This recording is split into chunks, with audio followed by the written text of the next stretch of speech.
Have you ever heard a story so strange, so utterly baffling, that it sends a chill down your spine?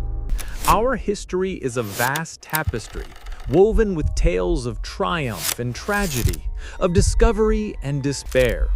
But in the margins of this grand narrative, there are threads left hanging, stories without an end, questions without an answer. These are the stories of disappearances, of people who walked out of the known world and into the realm of speculation. Today, we delve into the three most profound and unsettling mysteries in history. These aren't just cold cases, they are historical black holes that have consumed entire communities, seasoned sailors, and legendary pioneers, leaving behind nothing but haunting silence and questions that echo through the centuries.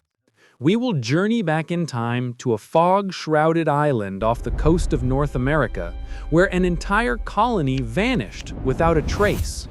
We will sail the high seas aboard a vessel found perfectly intact, yet completely devoid of its crew. And we will take to the skies on the final fateful flight of a woman who dared to conquer the globe.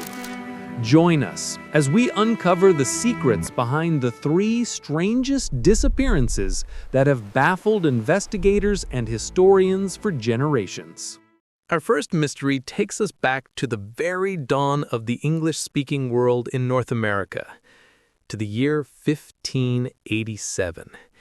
It is a story of hope, hardship, and a vanishing act so complete it feels like a dark fairy tale.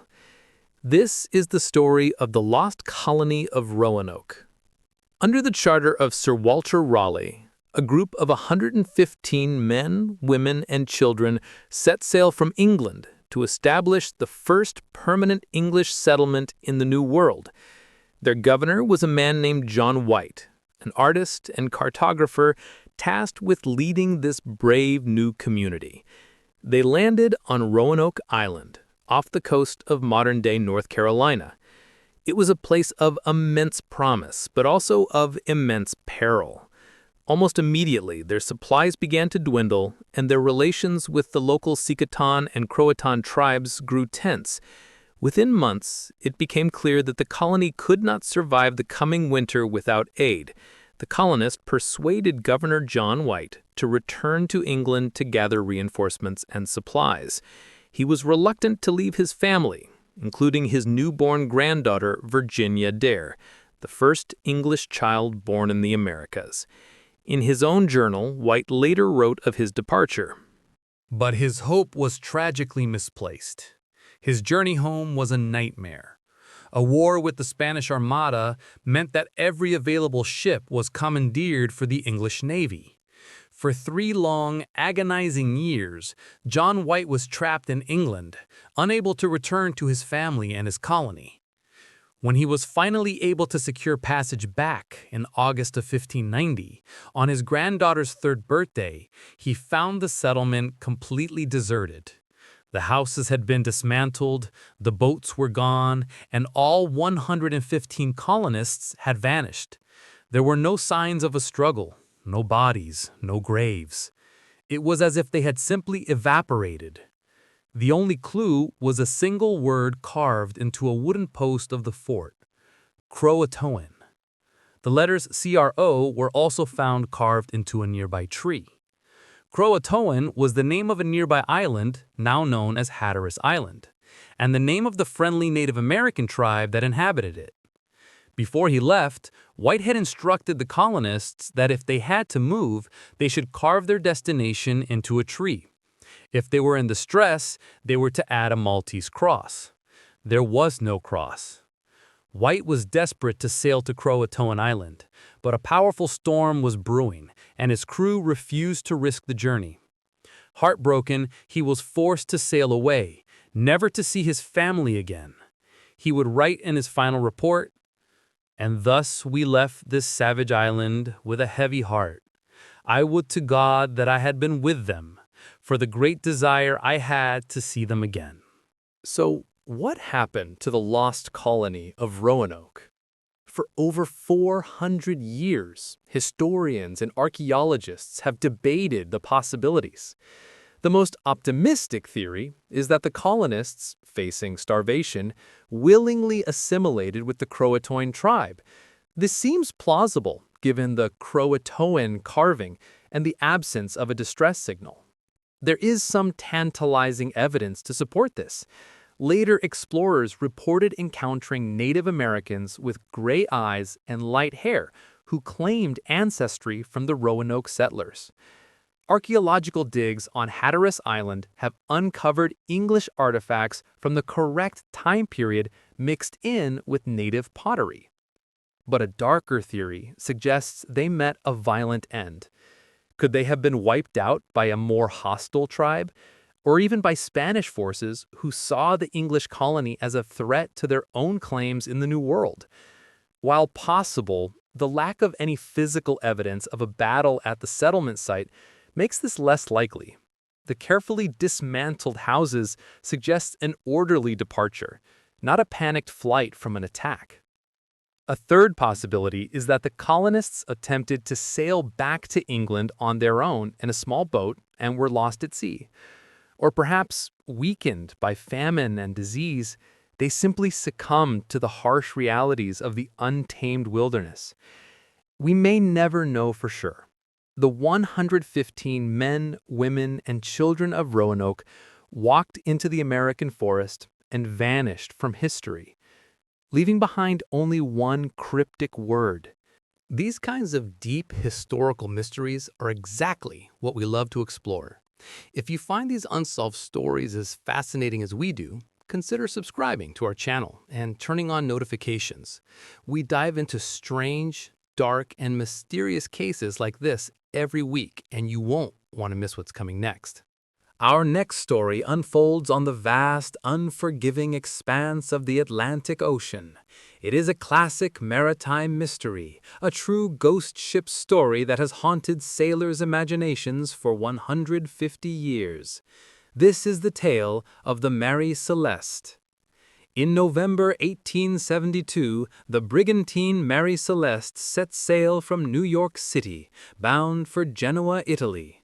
On board was her respected captain, Benjamin Briggs, his wife Sarah, their 2-year-old daughter Sophia, and a crew of 7 experienced seamen. Her cargo was 1,701 barrels of denatured alcohol, a valuable but volatile substance. A month later, on December 4th, the Canadian vessel Dei Gratia spotted the Mary Celeste adrift in the middle of the Atlantic, about 400 miles east of the Azores. The ship was sailing erratically, its sails slightly damaged. The captain of the Dei Gratia, David Morehouse, was shocked. He knew Captain Briggs personally and knew him to be a master seaman. Something was terribly wrong. He hailed the ship. There was no reply. He sent his first mate, Oliver Devoe, and a boarding party to investigate. What they found has become the stuff of legend.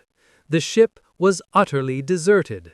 Not a single soul, living or dead, was on board. Yet the ship was in remarkably good condition. The crew's quarters were in order, with personal belongings, money, and tobacco pipes left behind as if their owners had just stepped out. The ship's galley was tidy. There was a 6-month supply of food and fresh water. The cargo of alcohol was almost entirely untouched. The last entry in the ship's log was dated November 25th, 9 days prior, and noted nothing unusual. The captain's charts were laid out in the cabin. On a slate, a breakfast order was still visible. There were some strange details, however. The ship's only lifeboat was missing. One of the ship's 2 pumps had been disassembled. There was several feet of water in the hold, but the ship was far from sinking. And a rope was found tied to the stern of the ship, its frayed end trailing in the water. But there were no signs of violence, no signs of a struggle. It was as if Captain Briggs, his family, and his entire crew had simply chosen to leave a perfectly seaworthy ship in the middle of the ocean. They were never seen or heard from again. What could have compelled 10 people to abandon their vessel? The theories are numerous. Piracy was an immediate suspect, but it was quickly dismissed. No pirates would have left behind the valuable cargo and personal effects of the crew. A mutiny also seems unlikely. Captain Briggs had a reputation for being a fair and decent man, and the crew was hand-picked and experienced. A more compelling theory centers on the cargo itself. Denatured alcohol is highly flammable.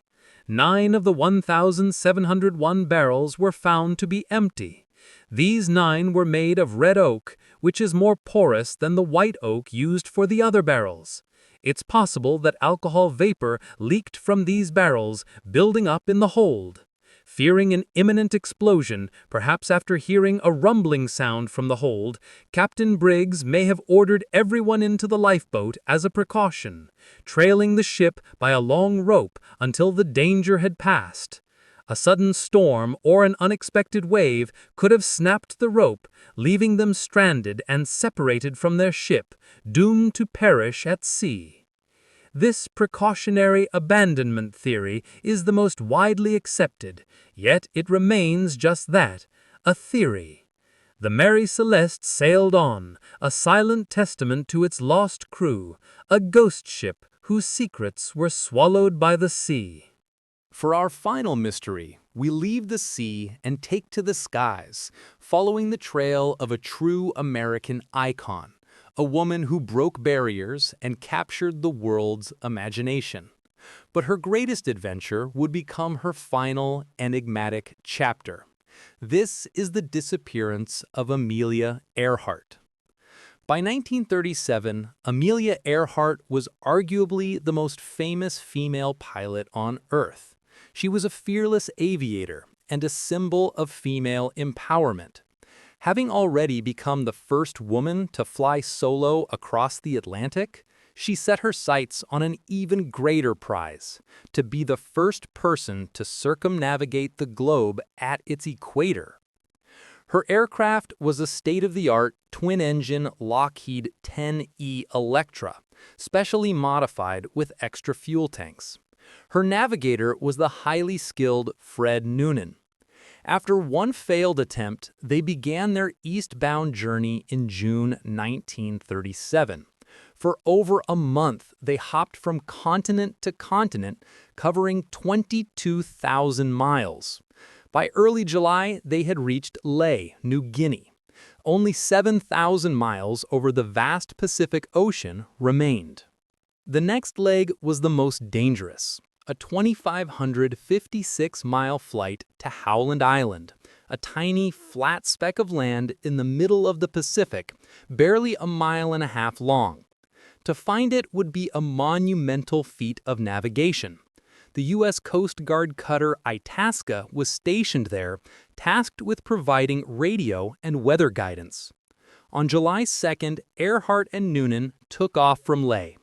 For hours, they were in sporadic radio contact with the Itasca. Earhart's radio signals were strong, but the Itasca was unable to get a fix on her position. In the early morning hours, her transmissions grew more anxious. The Itasca broadcast every signal it could, even burning fuel to create a plume of black smoke for her to see. Her final confirmed transmission was received at 8:43 a.m.